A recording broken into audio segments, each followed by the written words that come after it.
Салам радиосунда жаңылыктар.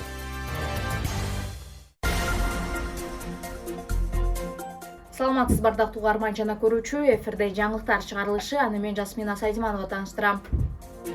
Баткен жана Сок райондордун акимдери жолугушту. Баткен районунун акими Учкунбек Жоробаев баштаган бир катар жетекчилер Суу башы айыл өкмөтүнүн чек аралаш аймагында Өзбекстандын Сок районунун акими Сайыт Бахром Сайыт Мусаев жетектеген делегация менен жолугушту. Жолугушууда чек аралаш аймактарда тынчтыкты, достукту чыңдоо, туруктуулукту эки тараптуу камсыз кылуу, чарбалык маселелер жана достукту мындан ары бекемдөө жөнүндө сүйлөшүүлөр болду. Ошондой эле жакынкы күндөрү эки тараптуу соода жарманкесин өткөрүү жагы да макулдашылды. Эки тараптуу жолугушуу конструктивдүү духта бири-бирин түшүнүү менен жыйынтыкталды деп жазылат маалыматта. Лейлек районунда милиция кызматкерлери рейдтик иш-чараларды жүргүзүүдө.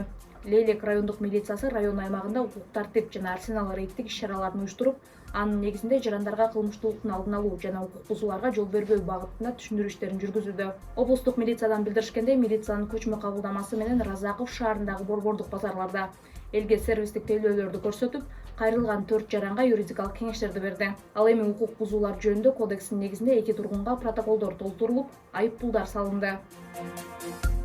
Баткендин Кайынды айылында 150 окуучуга ылайыкташкан мектеп курулду. Дара айыл өкмөтүнүн Кайынды айылындагы жаңы мектептин курулушу аяктоо алдында турат. Бул тууралуу райондук бийликтин басма сөз кызматы кабарлады. Маалыматка караганда, мектеп жаңы окуу жылынан пайдаланууга берилүүсү пландалган. Жаңы мектеп 150 окуучуга ылайыкташтырылып курулууда.